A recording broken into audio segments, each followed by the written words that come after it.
Assignment start करते हैं student. Chapter number 11 की इलेक्ट्रिसिटी चैप्टर है। तो पहला न्यूमेरिकल जो रिलेटेड है ड्रिफ्ट स्पीड से। A wire of diameter 0.02 metre. आपके पास पहला डेटा क्या दिया हुआ है, डायामीटर, जिसको डी से डिनोट करते हैं 0.02 मीटर। इसको मैं आर में ले जाता हूँ। आर कैसे निकलेगा, d/2 से, यानी डायमीटर का हाफ करेंगे तो 0.02 over 2 is equal to 0.01 metre. Contains 10 to power 26 electrons पर क्यूबिक मीटर। ये बहुत इंपॉर्टेंट टर्म है, तो इसको मैं ज़रा एक्सप्लेन कर देता हूँ। आपने डेंसिटी की क्या डेफिनेशन पढ़ी हुई है, मैस पर यूनिट वॉल्यूम, यानी एक यूनिट वॉल्यूम में जितना मैस है वो डेंसिटी होती है। अगर एक यूनिट वॉल्यूम में जितने इलेक्ट्रॉन होंगे तो वो इसकी इलेक्ट्रॉन डेंसिटी होगी, और इसको मैं n से डिनोट करूंगा। n is equal two electrons per unit volume, number of electrons per unit volume. एक यूनिट वॉल्यूम में जितने इलेक्ट्रॉन होते हैं वो इसकी डेंसिटी होती है, इलेक्ट्रॉन डेंसिटी।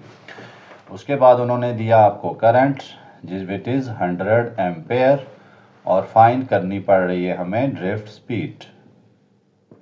इसमें इलेक्ट्रॉन्स की भी ज़रूरत होती है। Charge on electron 1.6 into 10 to power -19 coulomb. ये भी आपको अपनी तरफ से लिखना पड़ेगा, ना दिया तो आपने लिखना है। अब जो आपके पास ड्रिफ्ट स्पीड का फार्मूला होता है वो होता है I/NAE। I/NAE।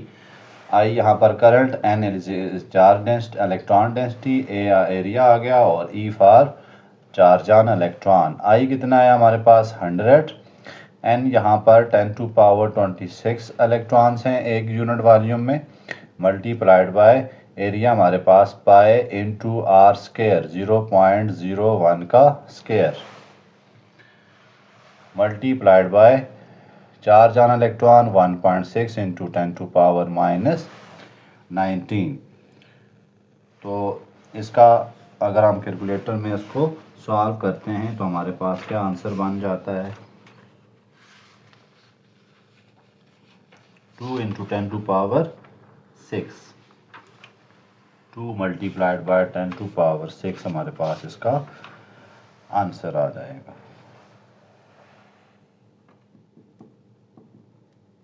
मीटर पर सेकंड -4 आता है। इसी तरह नेक्स्ट जो न्यूमेरिकल दूसरा भी, वो भी इसी से रिलेटेड है, ड्रिफ्ट स्पीड से रिलेटेड है। ड्रिफ्ट स्पीड का इसमें सारी चीज़ें वही गिवन है। आपको सिर्फ यहाँ पर एक टर्म कंफ्यूज करती होती थी, वो है इलेक्ट्रॉन डेंसिटी, तो वो मैंने आपको एक्सप्लेन कर दी है।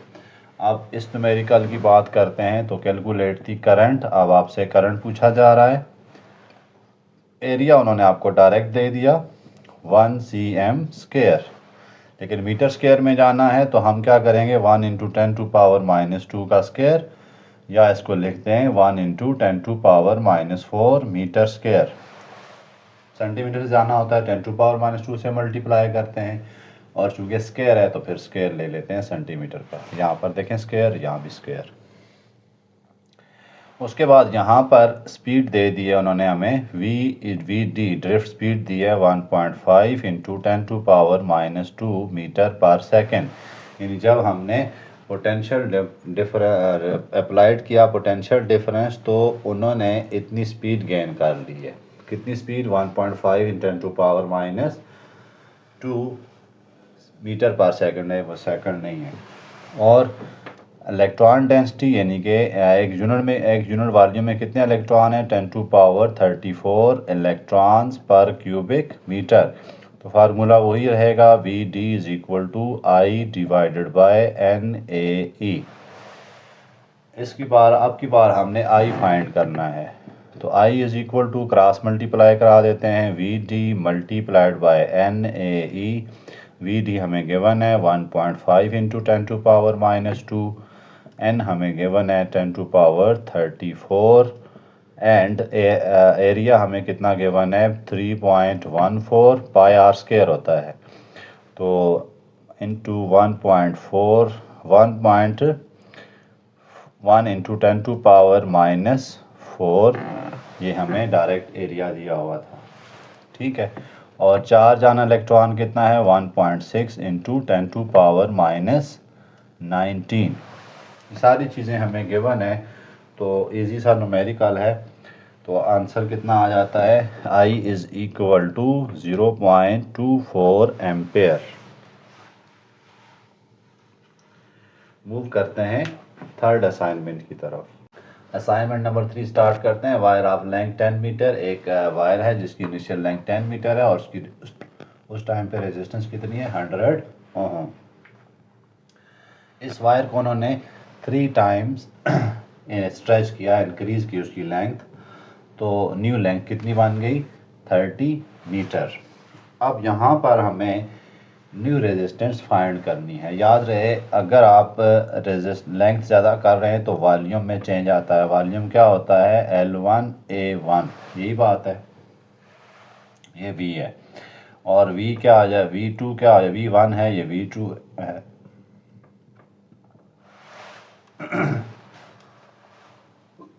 अब चूंकि हम लेंथ ज़्यादा कर रहे हैं तो वॉल्यूम कांस्टेंट है इस केस में। वॉल्यूम जब कांस्टेंट है इसका मतलब होगा V1 is equal to V2। इससे मैं क्या निकालता हूँ, एरिया निकालने की कोशिश करता हूँ। L1A1 is equal to L2A2। L1 जो है हमारे पास कितनी है, इसको मैं फ़िलहाल नहीं लिखता, L1A1 ऐसे ही छोड़ देते हैं, और इज इक्वल टू L2 क्या है, 3 times of L1 into A2। यहाँ पर आप देखें L1 L1 से कैंसिल हो गई, तो A2 कितना आया, A1 डिवाइडेड बाय 3। यानी जो एरिया आया, न्यू एरिया हमारे पास, वो पहले एरिया का 3 टाइम कम हो गया। यहाँ सिर्फ ये चेंजिंग आई है, बाकी कुछ चेंजिंग नहीं है। तो मैं यहाँ पर क्या लिखने लगा हूँ, रेजिस्टेंस फाइंड करता हूँ। रेजिस्टेंस मेरे पास आ जाती है R1 और R2 फाइंड करता हूँ, row into L2 divided by A2।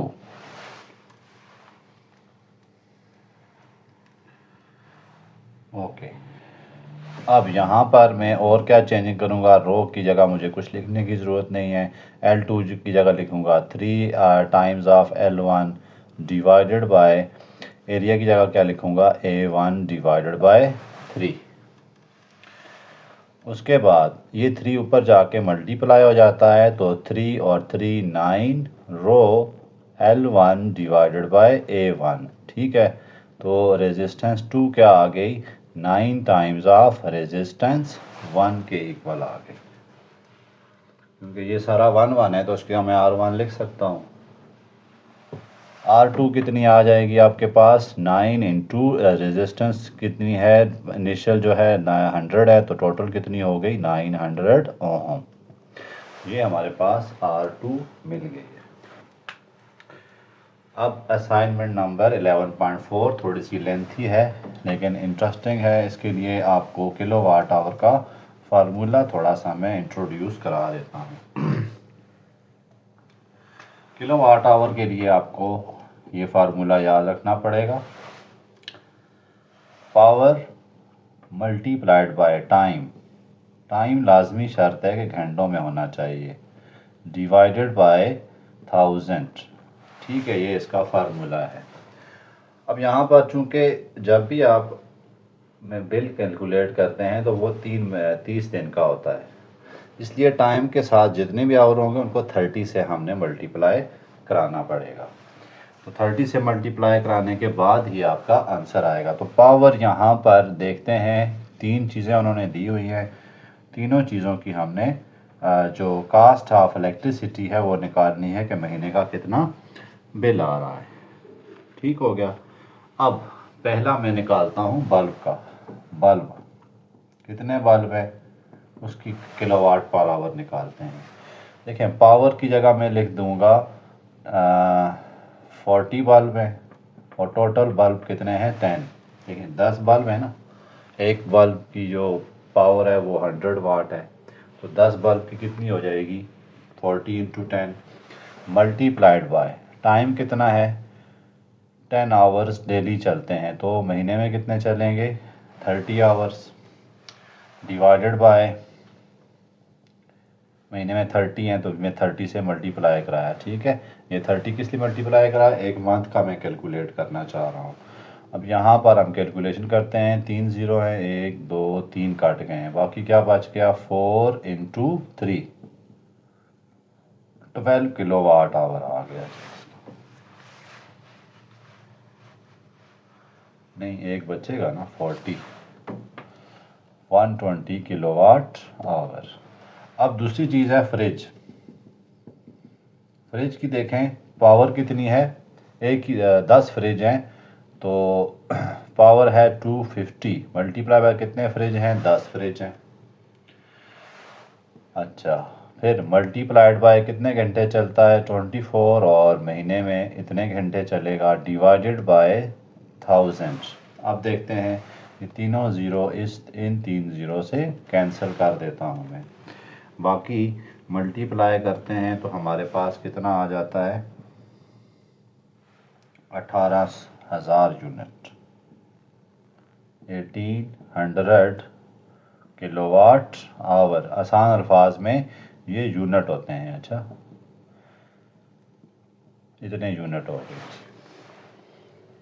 Fridge के। उसके बाद तीसरी चीज़ क्या है? लाइट बल्ब में। आसान सा है, आपको बस ये फार्मूला याद रखना है, जितनी चीज़ें चल रही है टाइम को 30 से लाजमी मल्टीप्लाई कराइएगा। तीसरा क्या है हमारे पास? 40 ट्यूब्स हैं जिनकी पावर कितनी है? 25 वाट्स, तो 40 × 25, फिर कितना चलती हैं डेली? 10 आवर्स, तो 30 महीने का हमने चेक करना है तो इसलिए 30। तो ये आपके पास 3 ज़ीरो है, 1 ज़ीरो 1 ज़ीरो से गया, ये इससे गया और ये इससे गया। अब कितने बन जाते हैं? 100, 100 और 3, 300 किलोवाट आवर या फिर यूनिट। अब हमने देखना है महीने का बिल कितना आएगा, तो पहले यूनिट काउंट करते हैं कितने हैं। ये टोटल यूनिट कितने आ जाएंगे हमारे पास? टोटल यूनिट पहले के थे हमारे पास 120, दूसरे के थे 1800 और तीसरा कितना था? 300 का। टोटल यूनिट हम गिने तो हमारे पास 2100, 2200, 20 यूनिट हैं, ठीक है। इतने यूनिट हैं। अब एक यूनिट उन्होंने कहा है 50 रुपये का है, एक यूनिट 50 रुपये का है, तो टोटल कितना आपके पास आ जाएगा बिल?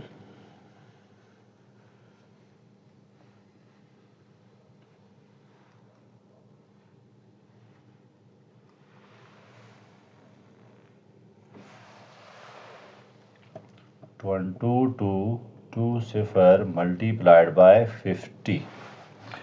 तो इनका देख लेते हैं टोटल कास्ट कितनी आ रही है, बिल कितना आ रहा है हमारे पास। ठीक है, total unit multiplied by total cast, तो 2220 मल्टीप्लाइड बाय 50, ये आ रहा है 111,100। इतना बिल जो है हमारा आएगा। आसान सा न्यूमेरिकल था, ये आपने 10th क्लास में भी सीखा हुआ है, इसलिए आपको इसमें ज़्यादा परेशानी नहीं होगी। सबसे पहले आपने हर एक का आप अलग-अलग बिल भी चेक कर सकते हैं। जैसे इसका कितना है 120, तो इसको आप मल्टीप्लाई कर सकते हैं 50 से। इसी तरह इसका 1800 है तो इससे कर सकते हैं। तो उसी तरह इसका आ गया 300 यूनिट, तो इसका भी अलग से मल्टीप्लाई कर सकते हैं, फिर आखिर में सबको ऐड कर सकते हैं। वो नहीं करना चाहते तो आपकी मर्ज़ी है, आप टोटल यूनिट उनका काउंट कर सकते हैं, ठीक है। इसको करना चाहते हैं, देखें जैसे इसको करना चाह रहे हैं 120 मल्टीप्लाइड बाय 50 प्लस ये कितने थे? ये हमारे पास थे 1800 मल्टीप्लाइड बाय 50, और ये कितने थे? 300 मल्टीप्लाइड बाय 50। तो इन सब को आप ऐड करके भी टोटल कास्ट निकाल सकते हैं। इजी सी जॉब है। चलते हैं लास्ट असाइनमेंट की तरफ, वेरी वेरी इंपॉर्टेंट, जो कि हमारे पास है किरचॉफ रूल से रिलेटेड है। किरचॉफ रूल को तो आपको पता है, बोर्ड वाले बहुत इंपॉर्टेंस देते हैं। Assignment number 11.5।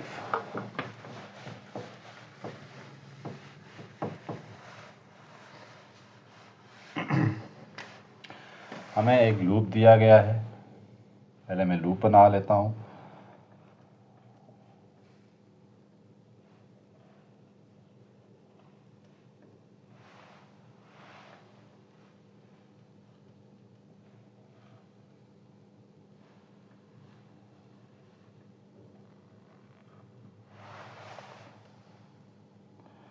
ये 10 वोल्ट की बैटरी है, ये प्लस ये माइनस, इसी तरह ये रजिस्टर 2 ओहम है, और ये हमारे पास 6 वोल्ट की बैटरी है, और ये हमारे पास 1 ओहम है। हमें क्या कहा जा रहा है, find the current flowing through each resistor having 2 loops. हमने I1 और I2 निकालना है। ठीक है, हम फर्ज कर लेते हैं इस जो लूप है इसका करंट I1 है, और इसका करंट हम सपोज कर लेते हैं I2 है। नाम रख लेते हैं लूप का A B C D E and F, तो 11.5 है। इसकी ज़्यादातर एक्सप्लेनेशन में लूप में इक्वेशंस बनाने की आपको कर दी है, जो लास्ट लेक्चर था हमारा जिसमें मैंने न्यूमेरिकल्स करवाए थे, तो उसी को लेके मैं चलता हूँ। पहला मैं लूप ले रहा हूँ, जहाँ से चलना शुरू करें, सपोज करें मैं यहाँ से चलना शुरू कर रहा हूँ, तो लूप क्या है, F A B E और F, यानी यहाँ से चलना शुरू किया फिर वापस इधर में आ गया। तो मैं जैसे ही यहाँ से चलना शुरू करता हूँ, मेरे रास्ते में क्या आ गई है, बैटरी, क्योंकि देखें ये करंट ऐसे आ रहा है ना, ऐसे एंटी क्लॉकवाइज है। मैं यहाँ से चलना शुरू किया हूँ, मेरे पास क्या आ गया, रास्ते में बैटरी आ गई है। तो बैटरी के मैं पॉजिटिव से नेगेटिव में एंटर हो रहा हूँ, तो -10। ठीक है, जब भी मैंने बताया था पॉजिटिव से अगर आप एंटर होते हैं और नेगेटिव से निकलते हैं तो माइनस की साइन डालनी पड़ती है। फिर आगे मैं चला गया हूँ यहाँ पर, ठीक हो गया।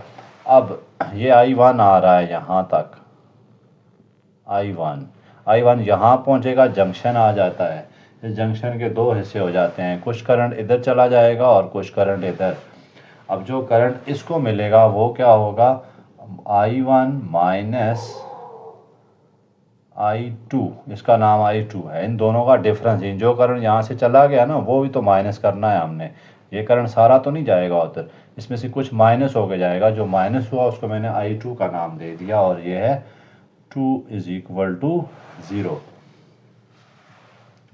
सॉल्व करते हैं, -10 माइनस I1 प्लस I2, 2 को मल्टीप्लाई करा देते हैं, 2I1 प्लस 2I2 = 0। ये हमारे पास इक्वेशन नंबर 1 बन गई है। ये सीधी सी बात है, यहाँ से 10 एम्पेयर अगर जा रहा है तो इधर 200 में डिवाइड हो गया ना, ऊपर सपोज करें 8 चला गया और इधर कितना जाएगा, फिर 2 चला जाएगा। तो मैं कैसे निकालूंगा टोटल करंट, 10 - 2 करके, यानी I1 माइनस I2, उधर जाने वाला करंट I2 है। दूसरा लूप मैं ले रहा हूँ, दूसरे लूप को मैं यहाँ से ही लेता हूँ, C D E B और C, ये लूप दूसरा आ गया मेरे पास। मैं यहाँ से एंट्री मार रहा हूँ, यहाँ से माइनस है, ये प्लस है, तो 6 वोल्ट आएगा प्लस में, क्योंकि मैं नेगेटिव से एंट्री हुई है। निकला कहाँ से हूँ, पॉजिटिव से। आगे मैं चलता गया तो यहाँ पे पहुँच गया। यहाँ पे जब मैं जंक्शन पे आया तो करंट मेरे पास है I2, उसमें से कुछ करंट इधर चला गया, कितना गया, -I1 चला गया उधर, और बाकी इसमें से गुजरेगा। फिर मैं इधर से इधर जा रहा हूँ, आगे गया तो माइनस एक रेजिस्टर आ गया I2, और ये है 1 ओहम = 0।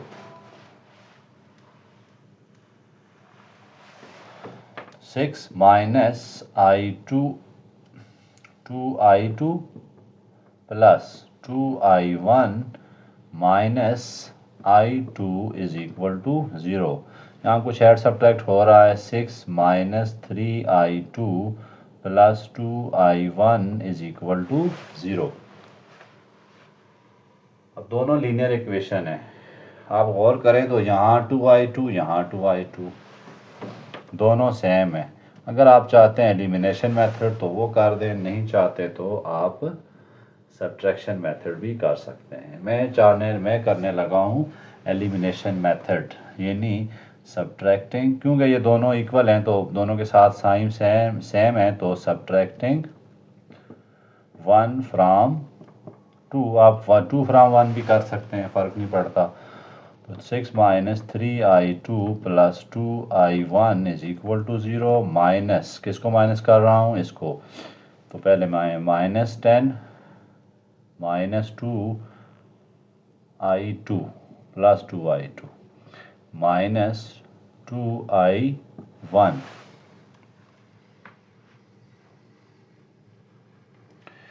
Is equal to 0। अच्छा, इनकी साइनें सेम है तो ऐड करेंगे इनको, सब्ट्रैक्ट नहीं करते, ऐड ही कर लेते हैं। साइनें डिफरेंट हैं तो फिर ज़रूरत नहीं है सब्ट्रैक्ट करने की, ये तो वैसे ही काट जाएंगे ना, ये देखें कट गए हैं। इसमें से ये निकाल लेते हैं -4, और यहाँ से देखें तो minus I2 is equal to 0। I2 मुझे कितना मिल गया, 4 -4 एम्पेयर। ठीक है, जब I2 मिल जाएगा तो मैं इसको किसी भी इक्वेशन में पुट करके I1 निकाल सकता हूँ। सपोज करें मैं इसको यहाँ पे पुट कर देता हूँ, इसको इक्वेशन नंबर 3, पुट 3 इन, किस में पुट कर रहा हूँ मैं, 2 में। ओके, 6 माइनस 2 इंटू 4, और कहाँ है जी हमारे पास, 6 माइनस 3I2 है। 6 minus 3 into 4 plus 2I1 is equal to 0। ये -4 है, कितना आया, 6 प्लस 12 कितना आ जाता है, 6 माइनस माइनस प्लस 12 आ जाता है, तो 18 plus 2I1 is equal to 0। तो 2I1 is equal to -18, I1 is equal to -9। ये हमारे पास I1 भी आ गया। तो लूप के न्यूमेरिकल बहुत आसान है, अगर समझ आ जाते हैं आपको ये लूप बनाने तो इसमें आप काफ़ी इंजॉय करेंगे। जितने बड़े बड़े आपको लूप दिए जाएं आप उनको इजीली सॉल्व कर लेंगे। ओके, अगर आपको वीडियो अच्छी लगी हो तो काइंडली इसको लाइक और सब्सक्राइब कर दें ताकि आपको नेक्स्ट न्यू आने वाली वीडियोस भी मिल सकें।